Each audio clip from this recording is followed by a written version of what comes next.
everyone, welcome to Actual English. I'm Jennifer Clyde. It's time for lesson 358 and our topic for today's lesson is Pets and Animals 3. Let's focus on exotic animals, exotic pets that people have. So if you are a pet owner, what kind of pet do you raise or have? Could be a cat, could be a dog most commonly, but some people really do raise exotic animals as pets. I've seen people raising snakes, iguanas, lizards. Now these are all reptiles, but I'm not a huge fan of reptiles, so I don't think I would ever be able to have a reptile as a pet. But there are people around the world that even have spiders as pets. So these are definitely exotic animals or exotic pets. So we'll talk about that today. If you're ready, let's begin with Actual Talk.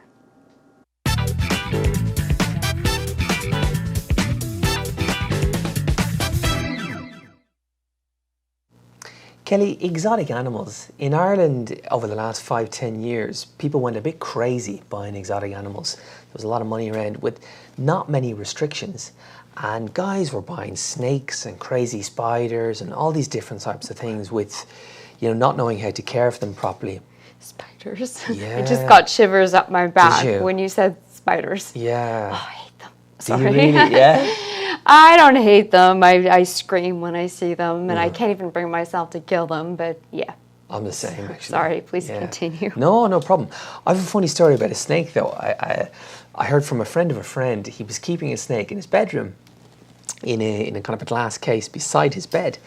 And he thought it was great. And this was quite a large snake, quite a dangerous snake, apparently. Is your friend mad? A friend of a friend. I think he is actually mad. Anyway, the snake started to stare at him, and over a couple of days and weeks, its body began to grow a little bit. So he thought, God, it must be pregnant.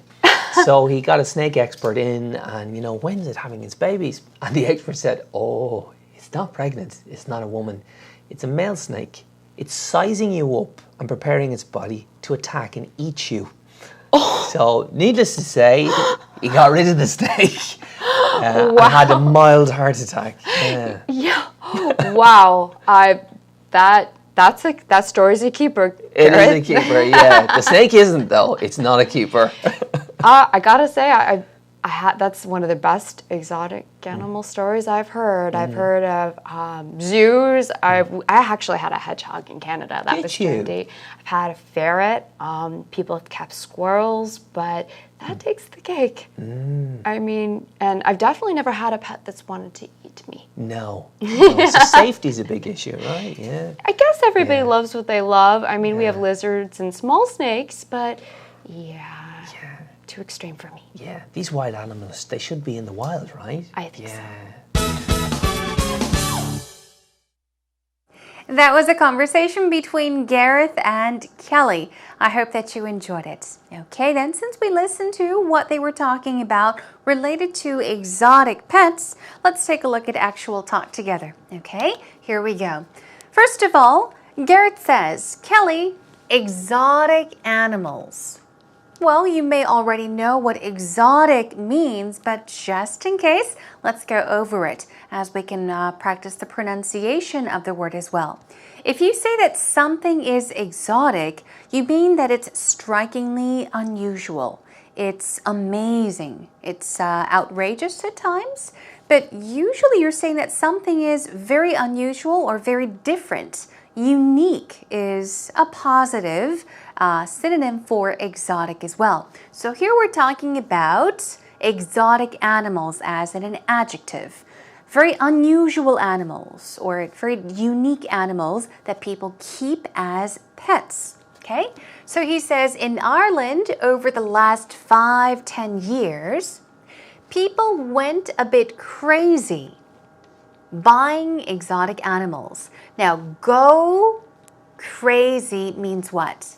It can mean to actually go mentally insane, okay, mean to go crazy, to lose one's mind, to go mentally insane. But here he's saying that people went a little bit crazy buying exotic animals.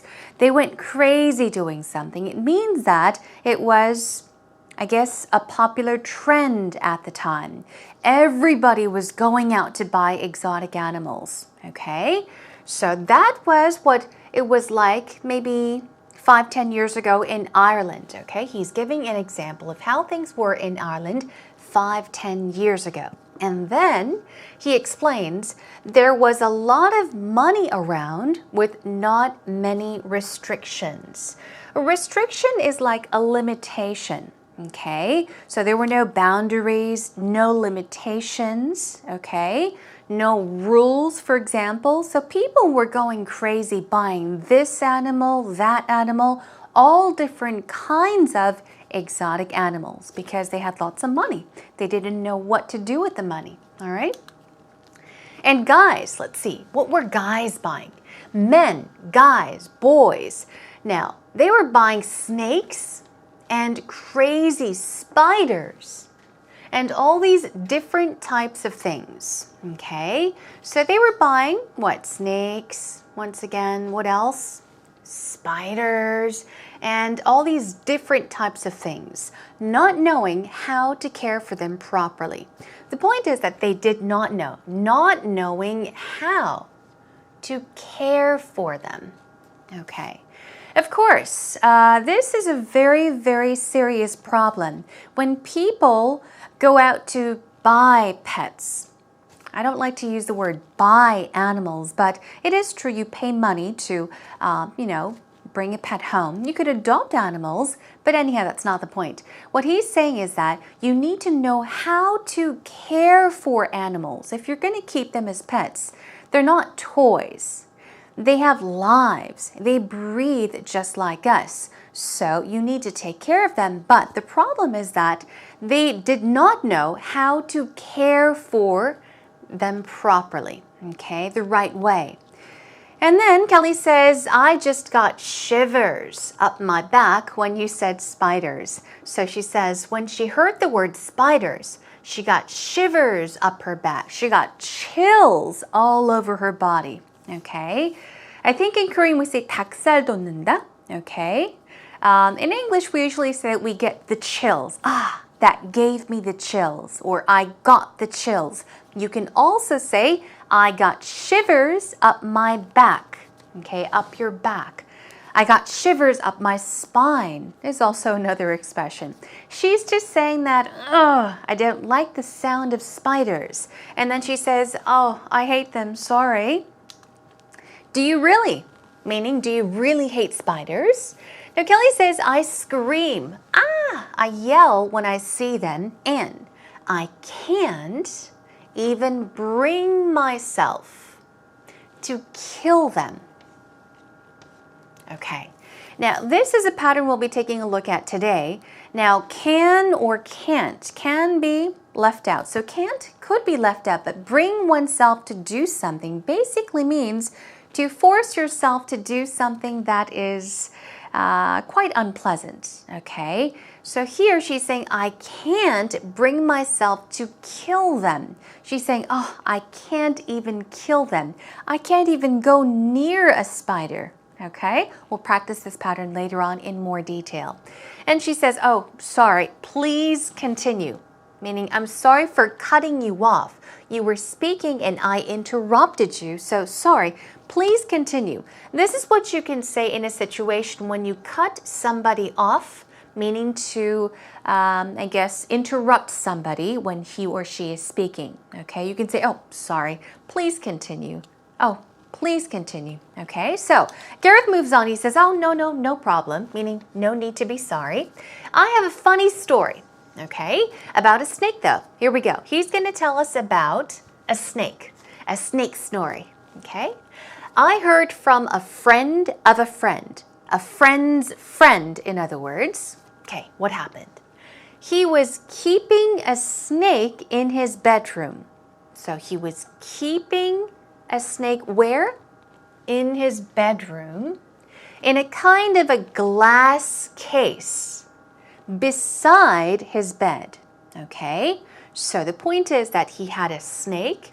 He kept it in his bedroom in a little glass case beside or next to his bed. Now, these are keywords you want to pay attention to, okay? Now we know what's happening. And then he says, this was quite a large snake, quite a dangerous snake, apparently.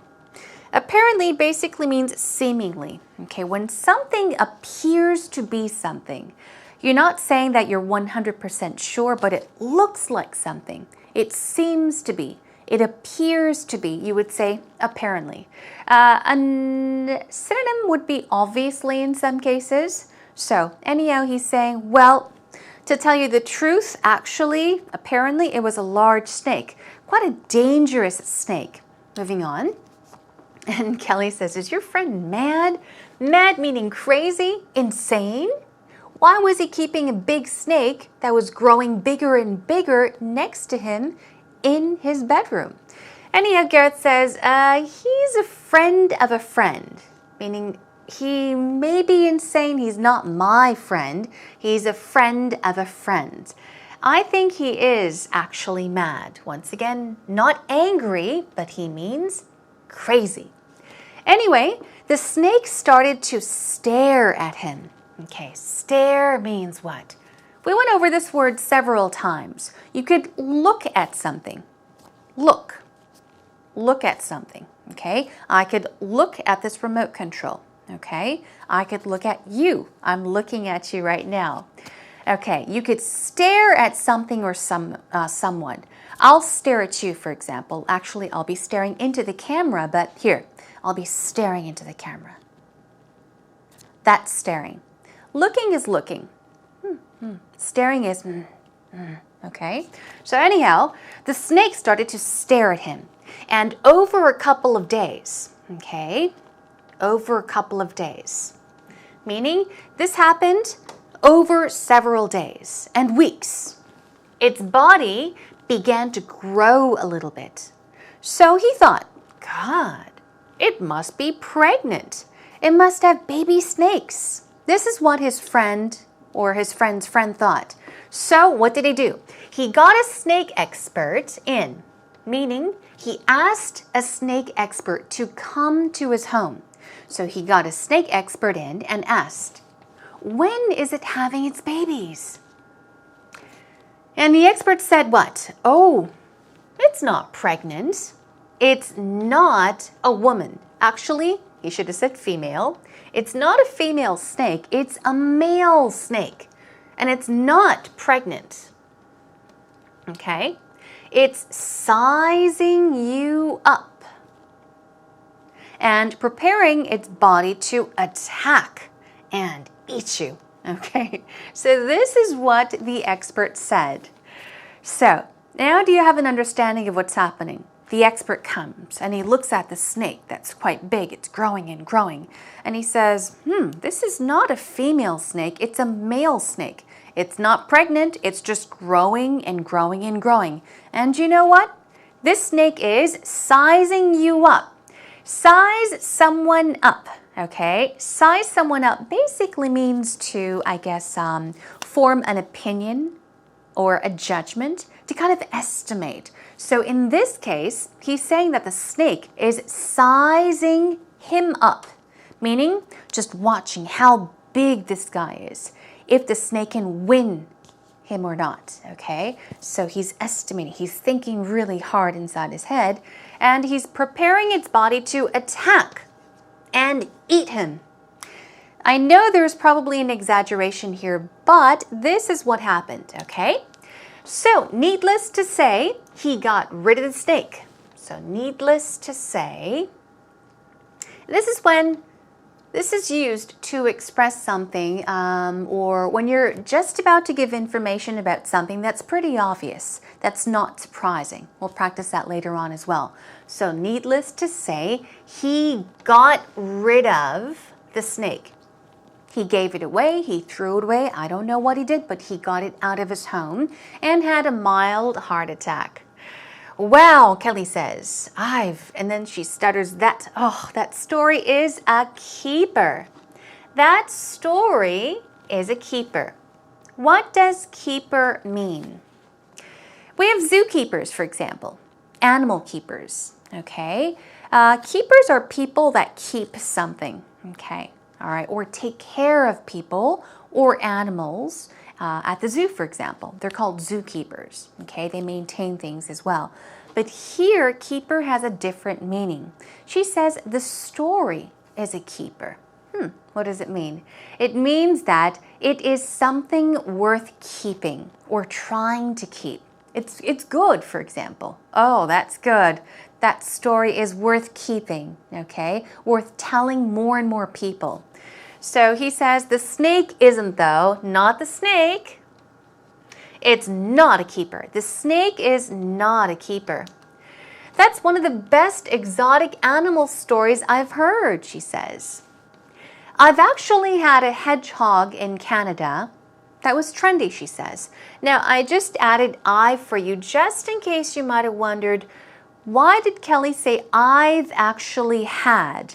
I will leave a brief explanation on our script, so you can check that out after the lesson today, or you can check it as we speak right now. But usually I've had, okay? I've had something, or I had something. They're used interchangeably, okay? You can say I've had or I had. Usually people say that if you say I've had something, you're not giving a definite time of when it happened. It just happened sometime in the past. But these are both used interchangeably, okay? So don't get too confused. You could say I had or I've had as well. Anyhow, Kelly says, I've actually had a hedgehog in Canada. Why? It was trendy. And she says, I've had a ferret. People kept squirrels. So these are some quite exotic animals, unusual pets. But that takes the cake. What takes the cake? She's talking about that snake that Gareth has talked about, that story. That story takes the cake. That snake takes the cake. We're saying that it's probably the best example. Hey, it's the super best story, okay?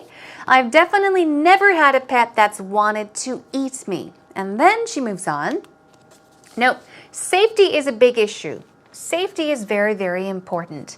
And Kelly says, I guess everybody loves what they love, and they will raise what they want to raise. We have lizards and small snakes, but she says too extreme for me, meaning lizards and snakes are too much for me. I don't think I can have them as pets. And of course, Gareth finishes off by saying these wild animals, okay, they should be in the wild. Wild animals, we're talking about animals that are not tamed, not trained. They should be left to live in the wild. Okay, let's take a listen one more time. Kelly, exotic animals. In Ireland, over the last 5-10 years, people went a bit crazy buying exotic animals. There was a lot of money around with not many restrictions. And guys were buying snakes and crazy spiders and all these different types of things with, not knowing how to care for them properly. Spiders? Yeah. I just got shivers up my back Did you? when you said spiders. Yeah. Oh, I hate them. Do Sorry. you really? Yeah? I don't hate them. I scream when I see them, and I can't even bring myself to kill them, but yeah. I'm the same, actually. Sorry, please continue. No problem. I have a funny story about a snake, though. I heard from a friend of a friend. He was keeping a snake in his bedroom in a kind of a glass case beside his bed. And he thought it was great. And this was quite a large snake, quite a dangerous snake, apparently. Is your friend mad? A friend of a friend. I think he is actually mad. Anyway, the snake started to stare at him. And over a couple of days and weeks, its body began to grow a little bit. So he thought, God, it must be pregnant. So he got a snake expert in and, when's it having its babies? And the expert said, oh, it's not pregnant. It's not a woman. It's a male snake. It's sizing you up and preparing its body to attack and eat you. Oh. So, needless to say, he got rid of the snake and had a mild heart attack. Yeah. Wow. That That story's a keeper. It is Gareth. a keeper, yeah. The snake isn't, though. It's not a keeper. I gotta say, that's one of the best exotic animal stories I've heard. I've heard of zoos. I actually had a hedgehog in Canada. That was trendy. I've had a ferret. People have kept squirrels, but that takes the cake. I mean, and I've definitely never had a pet that's wanted to eat me. No. So safety's a big issue, right? Yeah. I guess everybody loves what they love. I mean, we have lizards and small snakes, but yeah. Too extreme for me. Yeah, these wild animals, they should be in the wild, right? I think so. Yeah. It's now time for actual expressions. Let's first of all take a look at a couple of vocab words and then move on to about 4 patterns for today. Here we go. First, very quickly, exotic. Here we go. Although it starts with an E, it's more of an I sound. Exotic. Stress goes there. Exotic. Exotic. It means unique, mysterious, different, and unusual. What about restriction? Restriction, as you see, there we go. Strike. The stress goes there. It means limited or control or controlled as well. If something is restricted, it is controlled or limited. Apparently, you're saying that something is quite probable. So, probably. Possibly is an easy synonym, okay? Apparently and keeper. Just take a look at how it is pronounced. It's an easy word, keeper, keeper. Okay, can't bring oneself to do something or bring oneself to do something basically means to force yourself to do something you don't want to do or to force yourself to do something that is quite unpleasant, okay? I just can't bring myself to tell my parents that I'm moving out this weekend, okay? I can't bring myself to tell my parents what? That I'm moving out this weekend. So you're saying it's unpleasant, they're not gonna like it, I don't know how to tell them. It's difficult to tell them that I'm moving out, okay? What about this one? Size up. Size something or someone up means to give an estimate, kind of judge, give an opinion, think about, okay? So size someone up. My opponent started to size me up when we met for the match. So what are we trying to say in this sentence? Let's say we have 2 opponents, okay? They meet for the first time. Let's say UFC, you're fighting each other. And then you size each other up. So how big is this guy? Is he stronger than me? Bigger, taller, okay? You're kind of forming an estimate in your head, okay? You're sizing someone up. Moving on to needless to say. Here's a sample sentence. Needless to say, Mary won't last here for more than 3 months. You're saying, yeah, it's pretty obvious, you know? Needless to say, I don't really have to say this. It's pretty obvious. She won't last here. She won't stay here. She'll be out or away from here in 3 months. And then moving on to our final one, to take the cake basically means to win the prize, to be very, very good, outstanding, okay? To be the best, for example. Here we go with a sample sentence. I've seen many performances of the Nutcracker, but this one takes the cake. So, when would you say this? When you think that this performance was the best, it was outstanding, you would say, I have seen many performances of the Nutcracker. I've seen many of them, but this one, hey, takes the cake. This one is the best of the best, okay? So please do go over these patterns more on your own and the vocab words. And that is a wrap for this segment.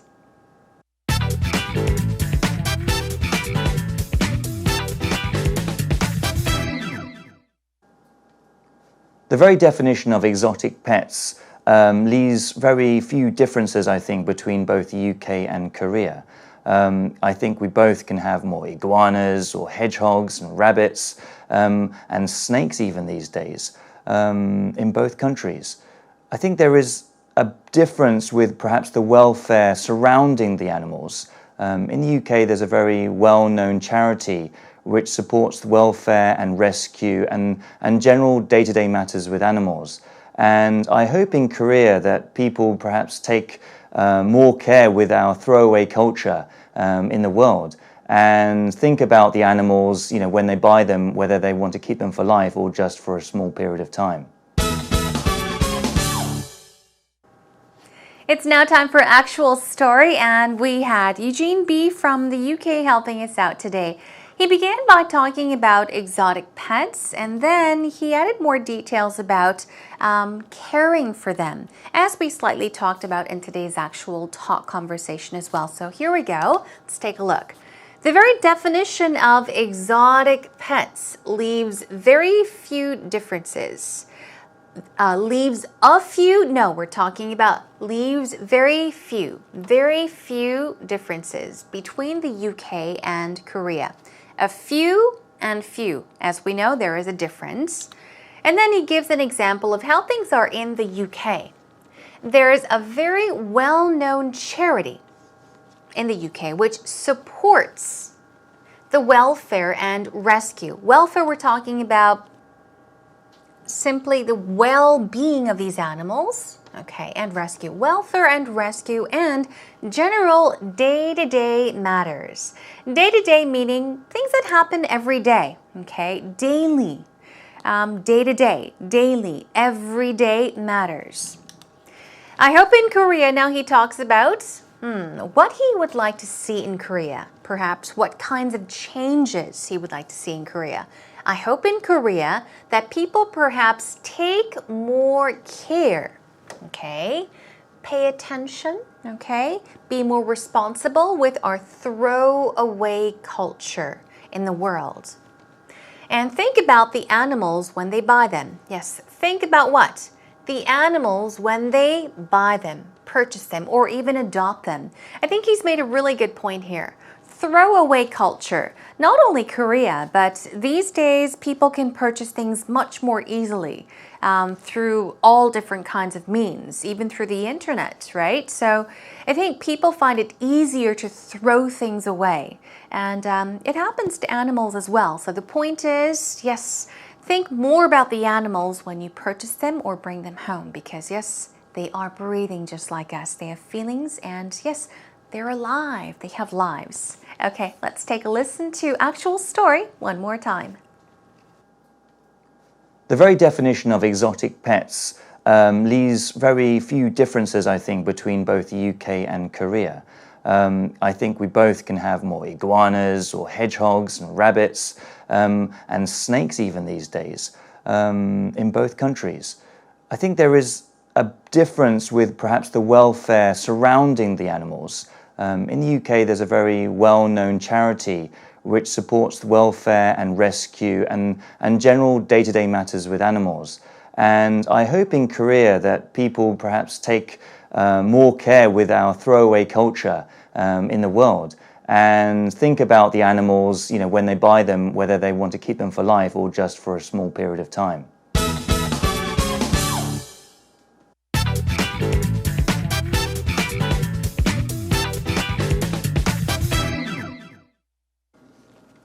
Okay, everyone, I hope that today's lesson made you think a bit about pets and animals in general. If you're taking good care of your pet, if you have a pet at home, perhaps you're thinking about buying a pet. Think twice. Think 3 times, threefold. Think as many times as possible before you go ahead and bring home a pet. It's a huge responsibility. Okay, now next time we'll be talking about Pets and Animals 4, animal ethics. Okay, moral principles. We're talking about basic values and standards that people have when it comes to keeping a pet. Okay, please do join us for that. In the meantime, come to our homepage at www.ebse.co.kr. Look for Actual English with Jennifer and share your thoughts if you have any on our message board. Okay, that is a wrap, everyone. I'll have to say goodbye and catch you again next time. Until then, take care and bye for now.